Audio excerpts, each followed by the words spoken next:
Hello, everyone, and welcome back. My name is Courtney. I am here, as always, with my spouse, Royce. Together, we are the ace couple, and also, as always, we are fuming about the Heritage Foundation. Yes, that's right.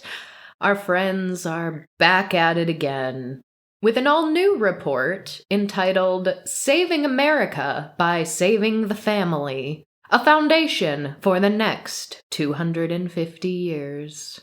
Now, for those of you who listen to, at this point, it's getting old, but it's aging like fine wine, our 4-part episode on the religious right-wing attack on asexual marriage via their ideas about what a family should look like, what a marriage needs to look like. For all of you who listen to those episodes, before you listen to this one, I need someone to put together a bingo card. Because I think, that was maybe 2022 when we made that 4-part series? I believe it started in August, yes, 2022.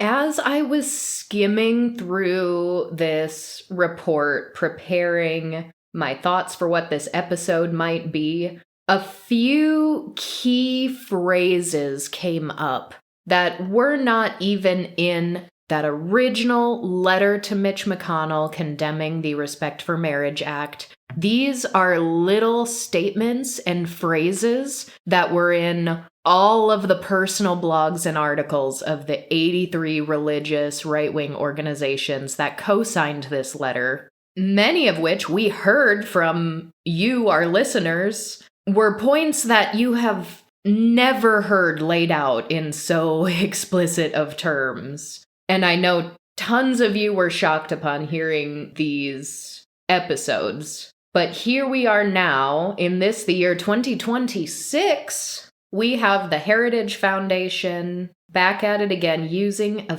few of those really funky phrases that I called a lot of attention to. So please, if anyone does have a bingo card, get it ready. And we're just going to dive into this. We're going to start reading. We're going to pick some key points and talk about our thoughts. The preface reads, To end America's family crisis, policymakers and civic leaders should treat restoring the family home as a matter of justice, driven by 2 truths. The first is that all children have a right to the affection and protection of the man and woman who created them. The second is that the ideal environment in which to exercise this right is in a loving and stable home with their married biological parents. That's the preface. That's how they're coming out of the gate with this. So no surprises. They have workshopped their wording, so they're saying a lot with fewer words now. Yeah, the thing is, they have taken every bit of, their extremely conservative religiosity that we were reading in those blogs that you could tell were written for their in-group, people who already believe the way they believe, preaching to the choir, so to speak. And when you read those blogs as an outsider who doesn't hold those values, sometimes it's really baffling to see the lengths to which they will go. I know a lot of our listeners were shocked at how heavily emphasized sex and procreation was in this brand of conservative marriage by definition. But when you really dig into what they're saying, they are saying it all over. They took all of the same logic that we have been reading and talking about and investigating for years, and they restate it here, sometimes with old wording, sometimes with new, but then they actually give policy proposals for the government, much like Project 2025, saying, here's what we believe and why, and here's what we want the government to do about it. But I do like how they're really leaning into this whole, happy anniversary, America, because we're coming up on the 250th anniversary of America. And they really want to just say, all the progress we've made in 250 years, we should go back and undo it and stay that way for the next 250 years. And this is literally how they start. This is how goofy it is. On July 4th, 2026, Americans will remember how the Founding Fathers won their freedom and established ordered liberty through a system of limited government, federalism, and the rule of law. In understanding their crowning achievement, Americans must recognize that the Founding Fathers were, quite literally, fathers.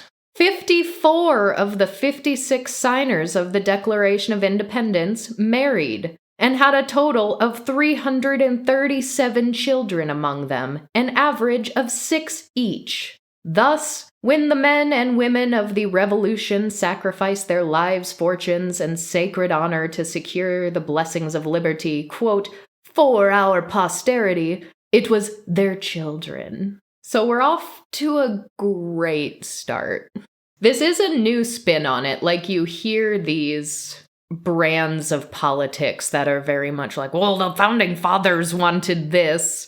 But I do gotta hand it to them. I think this is the first time I've heard, remember, the Founding Fathers were literal fathers. They actually had children. Therefore, we all need to also have children. So, of course, we hear a whole lot of the, quote, biological truths that we hear not only used in anti-trans talking points, but also anti-ace talking points. They call it a stubborn fact of human nature that, quote, it takes one fertile man and one fertile woman to reproduce. One knows from universal experience that children are best raised in homes with their married mothers and fathers. We essentially have the politicized version of the religious jargon we were discussing back in 2022. Because whereas that was very much one man and one woman in a marriage that they have sex in and produce babies, because if they don't, the entire civilization will collapse, because this is what God wanted. God wanted us to do this, so the world will just simply end if we don't keep doing this. Now they say basically government will collapse if we don't do this. The family is the foundation of civilization and marriage. The committed union of one man and one woman is its cornerstone. It is the seedbed of self-government. The home is where fathers, mothers, and their children cultivate virtue and practice cooperation, responsibility, stewardship, and self-reliance. Without families, a country cannot create meaningful work and prosperity. It lacks a storehouse of strong and brave men to protect itself from hostile aggressors at home and abroad. It lacks even the ingredients for responsible citizenship itself, without which no republic is possible. Then they go on, blah, blah, blah. Even though communists are bad, even Stalin had a point. Even Stalin knew that a strong family was a good thing. One funny thing, and of course for anybody who is as masochistic as I am, I'll put a link to this actual report in our show notes so that you can read all 168 pages if you want. But I do like how many founding fathers or philosophers or foreign leaders that they cite throughout this. But it's all in the name of a very roundabout way of saying Americans aren't getting married as often as they used to, and they aren't having as many babies as they used to, and this is bad, and here's what we need to do to change that, and here's the culprit, here's the problem why these things started in the first place, including but not limited to second-wave feminism, and abortion, and welfare, to name a few. Although the one thing that has me a little bit tickled, because of course we've talked about the pronatalists on a number of occasions now. You can go back and listen to those episodes if you haven't heard them yet. And we've briefly touched on the fact that in some ways, the pronatalists and the religious right wing do intersect in some of their goals. But they also have a few differences that they clash on. And this report absolutely takes a few shots at the pronatalists And I kind of love it. The girls are fighting. They take a shot, like, tell me this is not directly aimed at Elon Musk.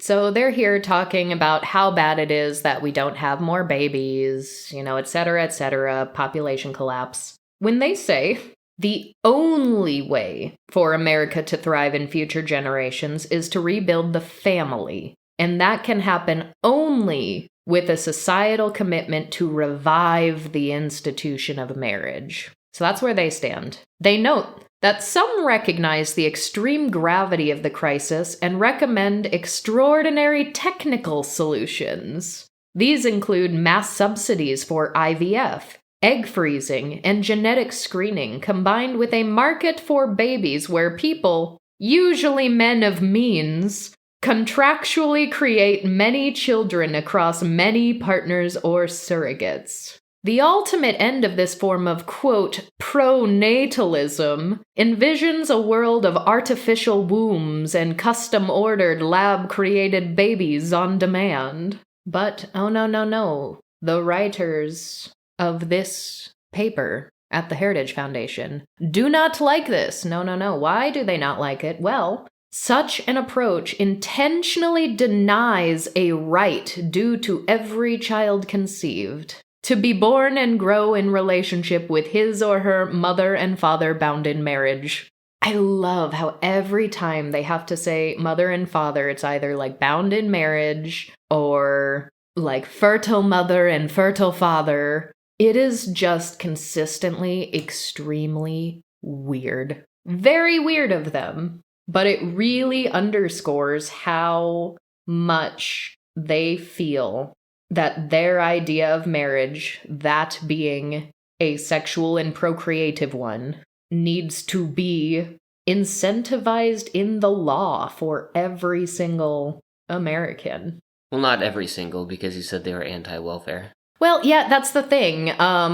Because they don't see single Americans. They see families and people who need to create families. And that's the thing, too. They rarely just say family. In this report, they like to say the natural family, which means one fertile mother and one fertile father, and their minimum 2 children. So they present that their proposals for governmental policy follow 3 broad imperatives. 1, stop punishing family formation. 2, restore the American dream. And 3, support marriage and working families. And mind you, I'm going to need to back up a little bit here. I'm getting ahead of myself because I told you to make bingo cards earlier here when they're trying to explain why all of this theory is so important. They break out one of my least favorite phrases for their framework for what they think marriage and therefore the backbone end-all be-all of society ought to be. They use that old phrase, consent-based, which those of you who were here for our 4-part series on religious conservative discriminations and frameworks know that the Heritage Foundation and folks like them believe, and I quote, marriage should be conjugal, not consent-based. If that sounds disgusting and awful, good, it ought to. But when they're here blaming feminism for, and I quote, natural family becoming stigmatized, I really don't know what world they're in. Are there fewer people getting married, especially at younger ages right now? Yes. Is a mother and a father who want to have kids stigmatized in society right now? I really don't think they know what that word means.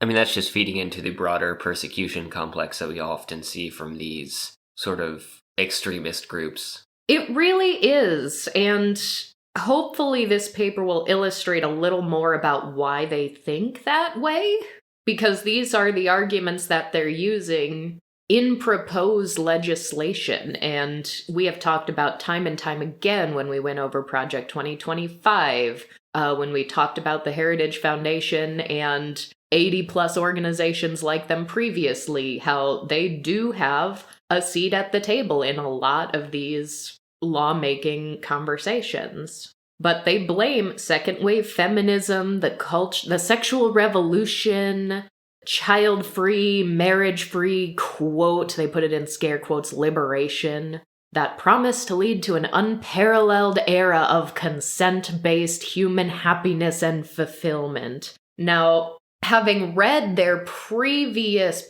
articles about what they really think about that consent-based phrase, I know that they explicitly state that a conjugal view of marriage should inform the law. They say here, and I quote, "It unites spouses at all levels of their being, hearts, minds, and bodies, where man and woman form a two-in-one flesh union." Flesh union sounds something out of like a body horror fiction. Sounds horrific to me!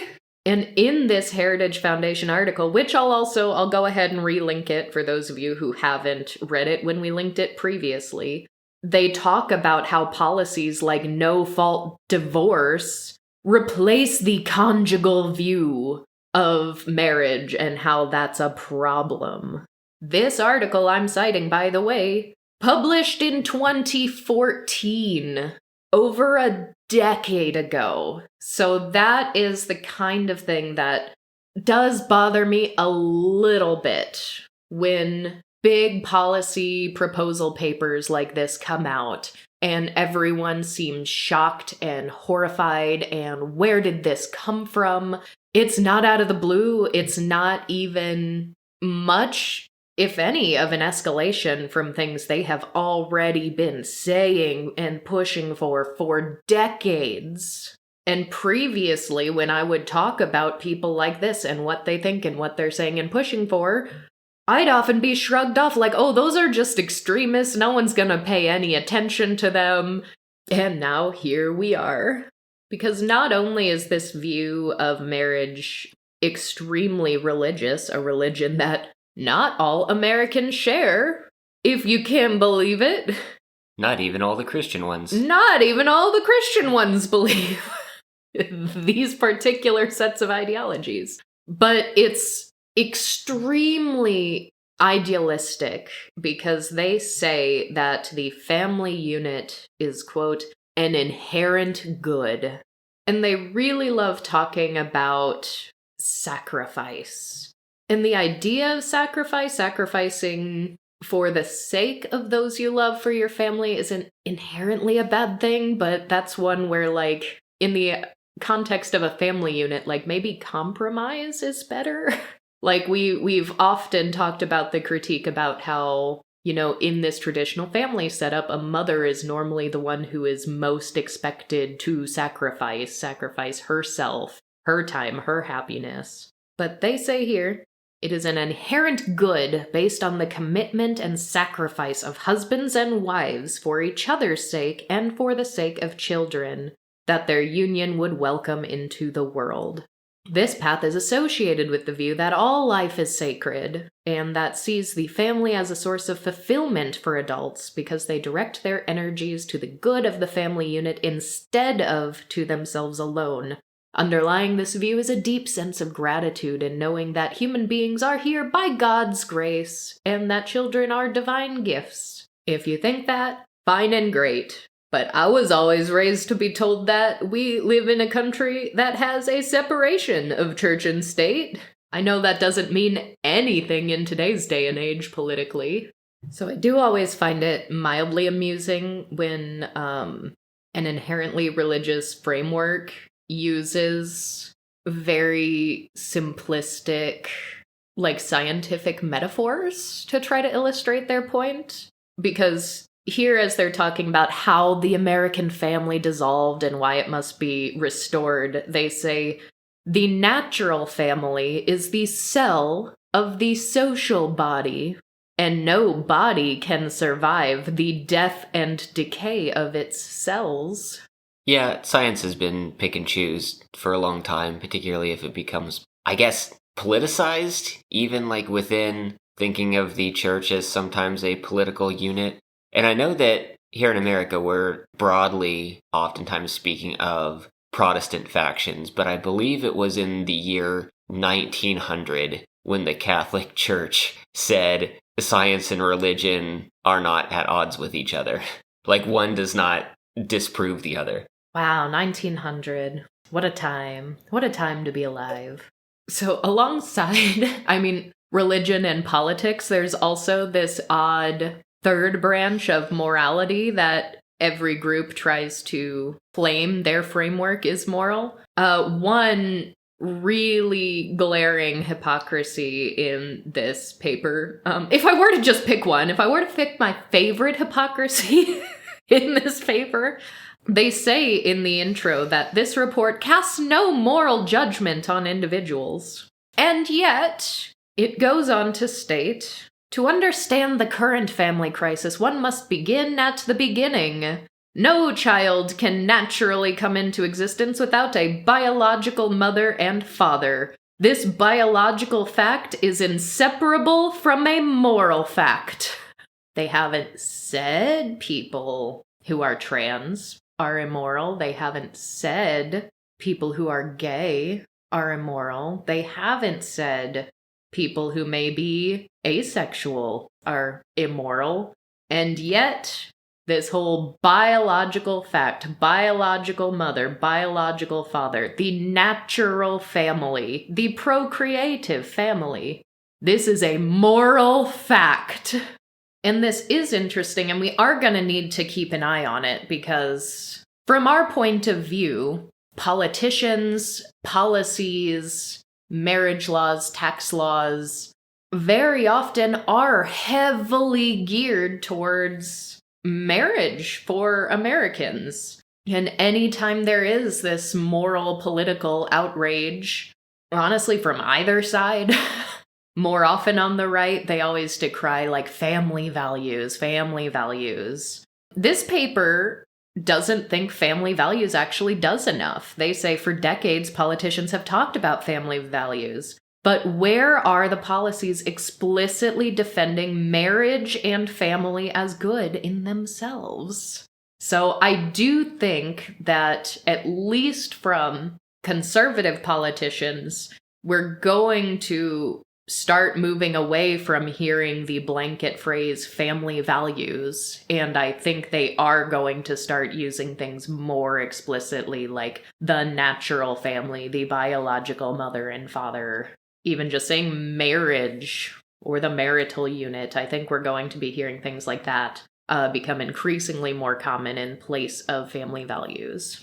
Because after they talk about this biological and moral fact, they say these are not just abstract truths. A family headed by a child's married mother and father is the best context for bearing and raising that child. Not only do they want married biological mothers and married biological fathers, but they want them to marry earlier. They say couples who marry earlier in their early 20s are more fertile and tend to have more children than those who marry later, say in their mid to late 30s. As a consequence, if more people marry earlier, that will likely boost the married fertility rate and alleviate a multitude of social problems. And this is like, I know they have reasons to push for the things they're pushing for.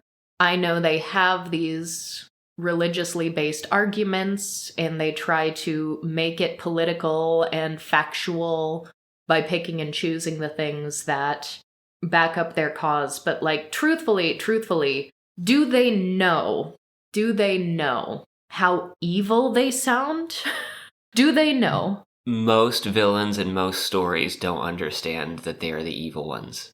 They go on to say, right after talking about how people need to get married earlier so they can have more children, they do this other like, well, culturally, let's analyze why we're in this problem. Why are we in this predicament where they aren't having as many babies as we want them to have? First, Many of the past incentives to have large families are gone. For instance, far fewer Americans live and work on farms in 2025 than they did in 1825 or 1925. Few married couples now think of the labor potential of children on a farm or in the local coal mine. I mean, this is the political party who has been advocating for child labor in factories. And for coal!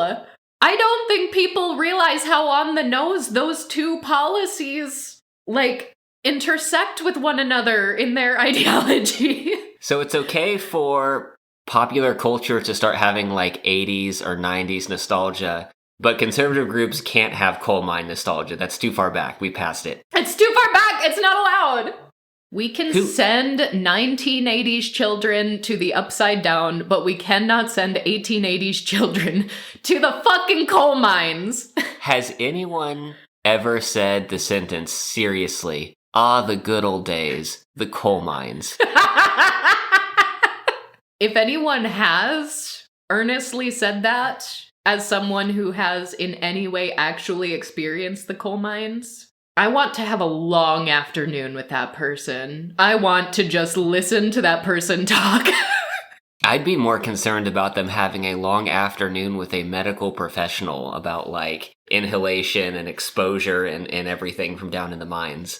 They also, after talking about, we don't have as much child labor anymore, so that's part of the reason why people aren't having as many kids. They also then talk about how infant mortality rate has dropped and life expectancy has gone up. And wow, that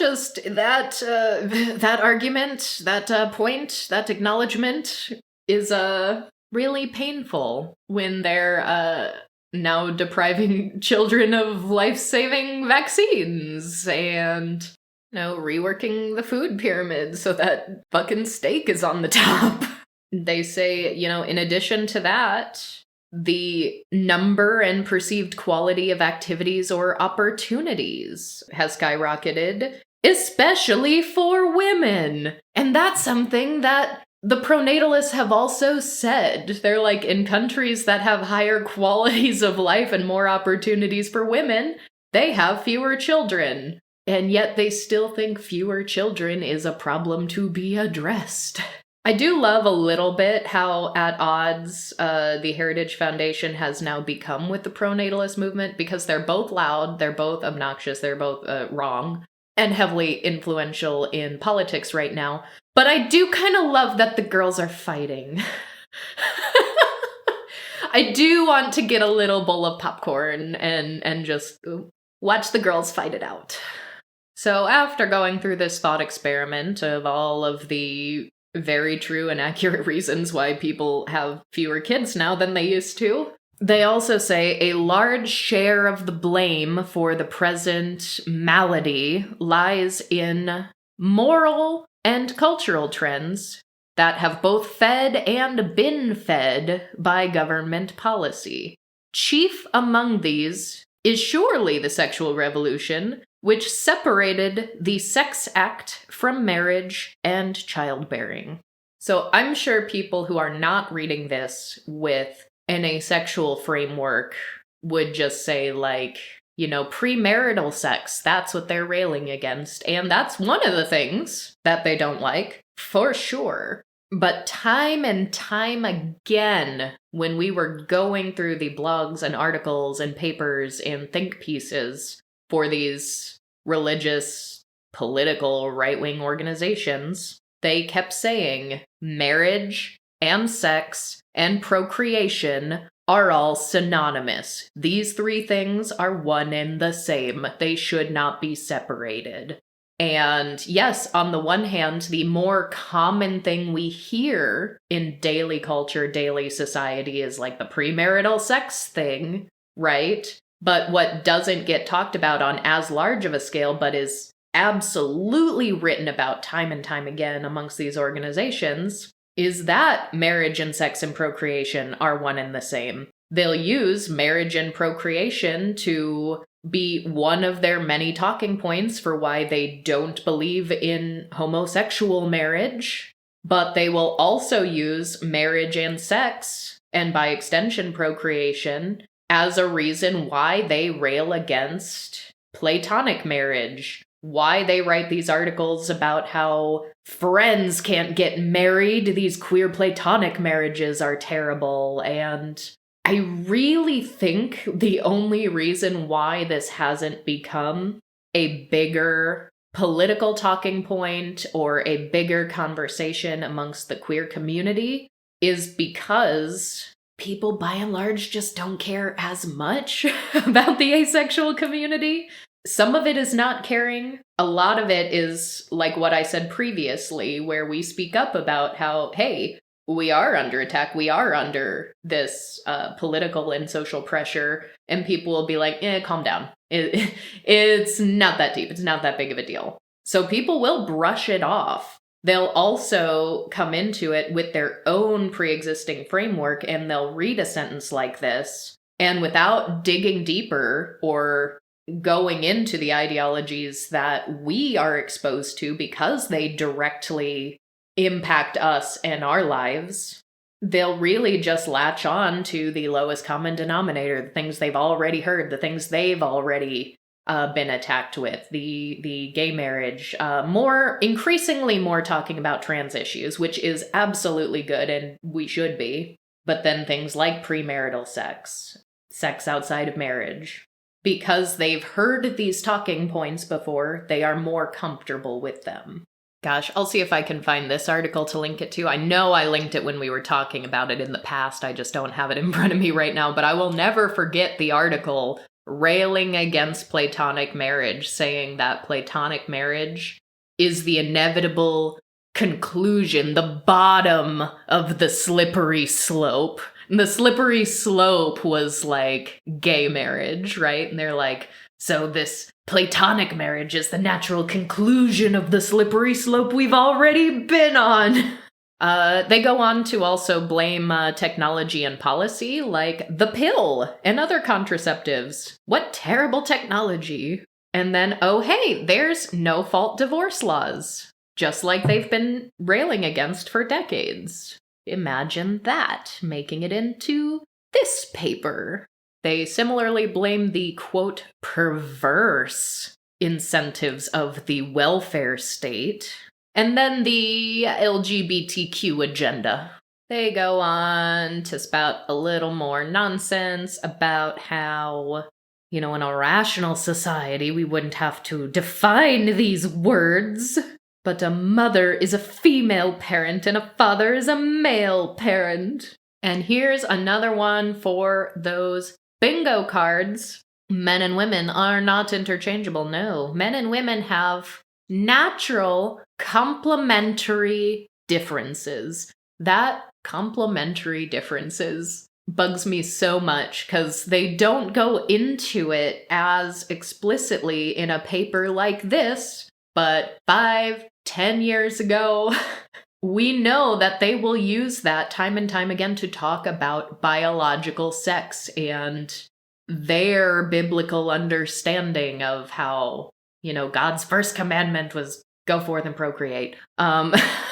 So these complementary differences might not be as overt right here in the way they're using it, but I've absolutely read articles and blogs by them where they are just using it as sex and a male and a female go together and become one flesh. They are naturally complementary in their differences, like a lock and a key, and they just tiptoe around this. Basically, I need everyone to understand when this kind of person says there are complementary differences, they're talking about penis and vagina. That is what they are doing.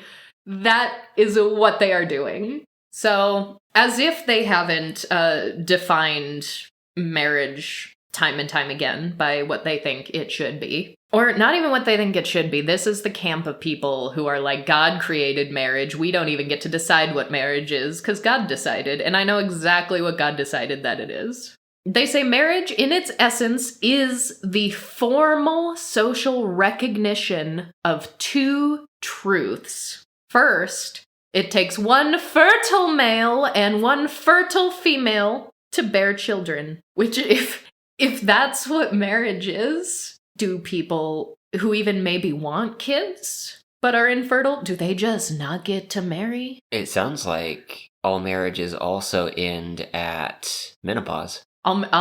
Everyone needs to get divorced during menopause. It's required. This marriage is no longer procreative. And yet, in the same paper where they were railing against platonic marriage, they were also railing against time-bound marriages. But this is a built-in time-bound marriage based on their definitions. It's also, and I know why they're doing this, but it's frustrating to hear someone say, in order to have a child, you need a sperm and an egg. Like, no one's arguing against that. No. No one's arguing against that. That's how it works. So if that's the first truth of marriage, the second truth, children should be raised in a stable home by their married mother and father. Does that mean any traditional family unit that could be described as unstable due to, I don't know, verbal or physical domestic violence or various ways of child abuse are now no longer married? I don't know. Because I don't know. I feel like the percentage of people that I know that are no longer communicating with their parents come from such an environment. Yeah.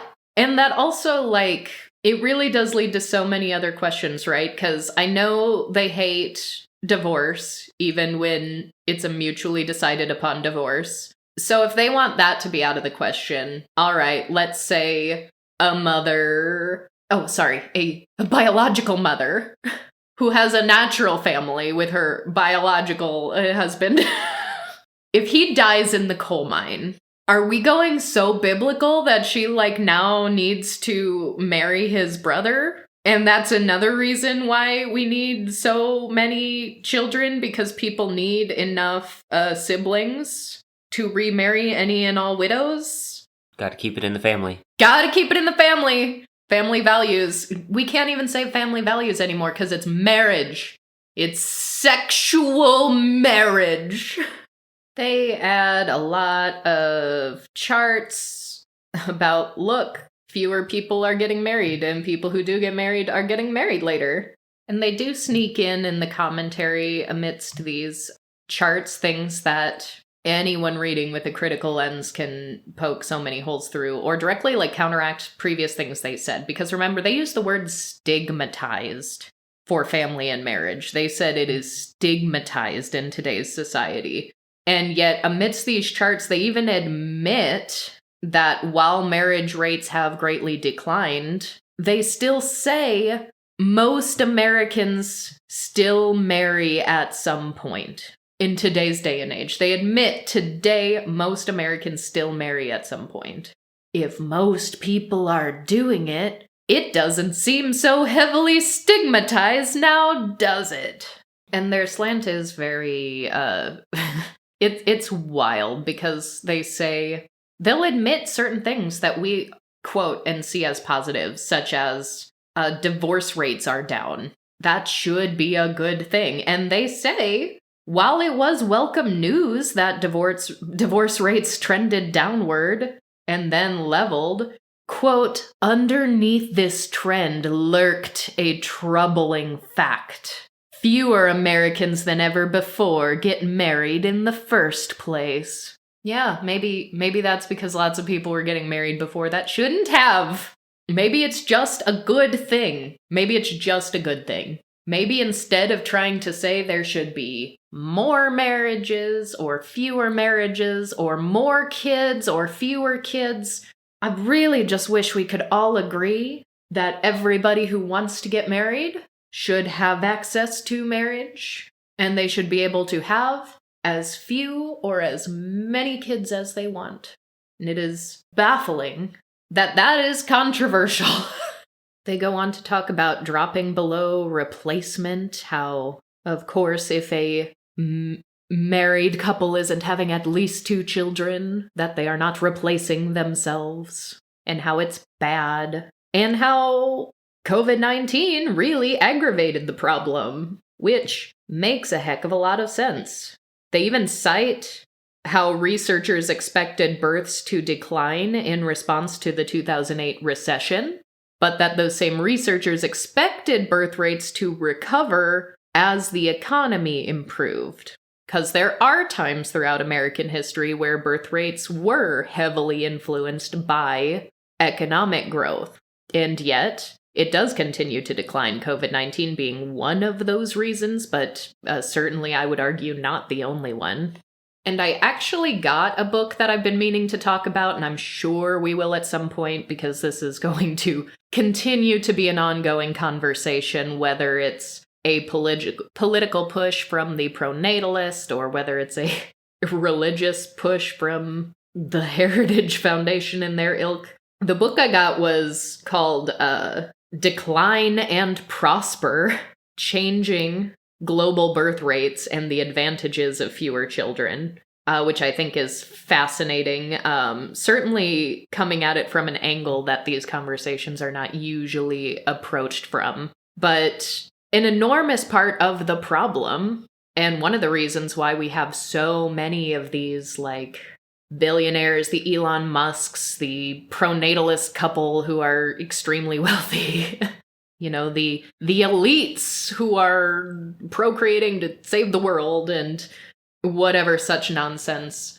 Our entire foundation, our country, our economy, our society are all predicated on this idea that is hinging on constant growth.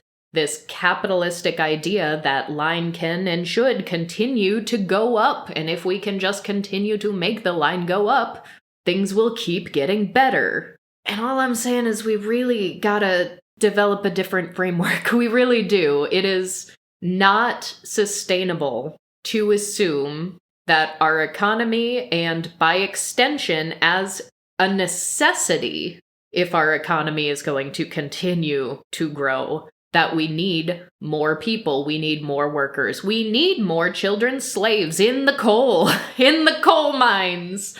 Like, instead of defending this aggressively evil form of capitalism and trying to influence birth rates through governmental policies in order to try to defend a flawed and dying system, what if we just got creative and developed a new framework? I know it is so much more to hope for than is possibly feasible in this day and age, but I have just never seen a governmental policy trying to influence the number of children people have, whether they're trying to influence more children or fewer. I have never seen a policy like that actually work. Be good, be healthy, make for happier people. At a certain point, we've got to let people be people and stop being slaves to the system and instead create a system that works for the people, that meets us where we are in our modern lives right now. They then go on to cite a study which I am immensely skeptical of, because I've seen a lot of studies to the contrary, where they actually calculate that raising a family today costs slightly less than it did in 1985. They think it would actually be financially easier for middling incomes to raise a family today than it was 40 years ago, even if that family only had one breadwinner. And that's just, it is just untrue. The lower class, especially people working minimum wage jobs or even above minimum wage because it's been so stagnant for so long. Nobody in this country can get a 2-bedroom apartment for minimum wage anymore. There's just absolutely no way. But in citing this study and economics and culture, they also kind of just go on to talk about how, parents these days want more for their kids, and they cite that almost as a bad thing. They're like, oh, well, if someone wants multiple kids today, they want a house where each kid can have their own room. Parents used to not worry about that. Kids used to share rooms all the time. People are now parenting in terms of quality over quantity. And this is what really gets me. They go on to talk about the Brady Bunch as a really good example. If my memory serves, one of them was a widower. The other one was almost certainly divorced. But given the time it was on TV, they didn't really talk about it in as explicit of terms. But that was definitely like a dad of 3 kids and a mom of 3 kids are combining households now. Yes. Mike and Carol, the parents, each had 3 children and then married each other. Yeah. And yet, for all their talk of intact families, and yes, that's the phrase they use, intact families, the Brady Bunch is certainly not it. And yet here they're talking about how the Bradys were prosperous upper middle class Californians who could afford family vacations in Hawaii. Yet the 3 boys shared a single small bedroom, as did the 3 girls. What is more, all of the kids shared a single bathroom. And they're basically doing a the good old days, the Brady Bunch. Who is gonna tell this person that sitcoms are not real? I don't know. Plus, if we actually... Oh my gosh, do we know what the Brady Bunch house is? Look that up. Because I know there's the Full House just sold for X millions of dollars. Oh, did they not use a set piece? I don't know. Look it up. Do we know what the Brady Bunch house is? It does say that Mike was an architect and that they were in a large 2-story house that he designed in an LA suburb. Okay. I found this from 2023. Move over, Carol and Mike Brady. There's a new owner of a certain mid-century home. The exterior property that was used for the Brady Bunch home has been sold for $3.2 million. And that's at a 9% loss from what it was purchased as a few years previously. So everyone's like, wow, 3.2 million? That's kind of low. The show also had a live-in housekeeper, which is not something someone lower middle class would dream of. No!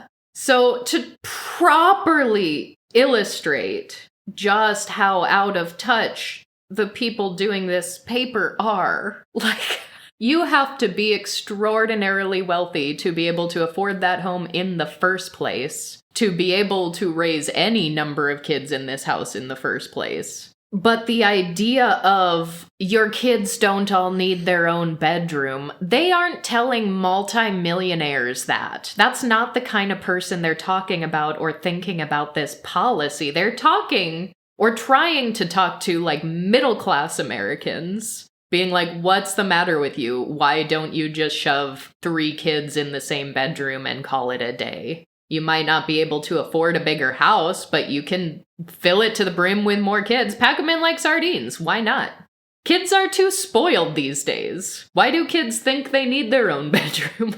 Which is still just an incredibly wild thing to say when there are so many Americans who just... The prospect of buying a home of any size is just so far out of reach for them right now and in the foreseeable future because of the economic crisis we're in for the middle and lower classes. And yet they argue that this is simply a matter of, quote, unrealistic expectations for parents. Do I think there are situations where multiple family members sharing small spaces, sharing bathrooms, sharing bedrooms can be healthy and functioning and good? Absolutely.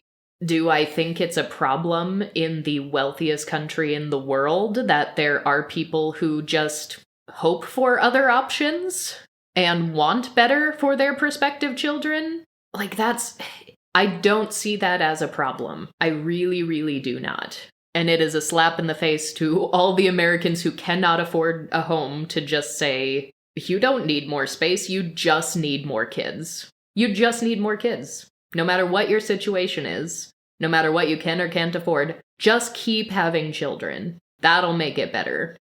And every now and then they throw in a good point that I agree with. They always have to add a slant to it that I don't, but they talk about things that make it easier to raise children, such as developing civic infrastructure that supports it with playgrounds and organized family activities. That's great. I love that. Let's have that conversation about how we can have more public spaces that are free, easy to access, walkable, child-friendly, like all of these things, very good. But the slant that they put it in are like, well, places with overwhelming populations of Latter-day Saints, devout Catholics, or Orthodox Jews have these things. So I know that instead of keeping it to a civic infrastructure conversation, they're going to make it based in religion. And for as much as the girls are fighting, the pronatalists said that too. Go back and listen to our pronatalist episodes if you missed those ones. Even they, with all of their technological, futuristic eugenics, they still want religion to play an outsized role in all public policy going forward.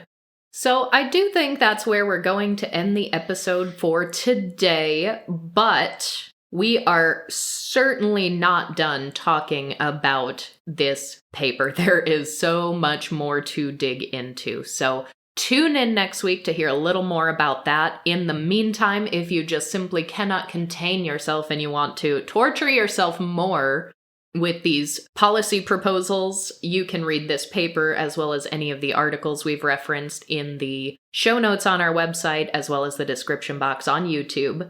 But for now, we are going to leave you off, as always, with our featured marketplace vendor of the week, Rin and Twin, where you can find apparel, accessories, and trinkets inspired by your favorite TV shows, film, manga, art, and anime. I myself have gotten a button from this shop, so I also know, somewhat relevant to today's discussion, there are some products here that have to do with public health, a little bit of politics.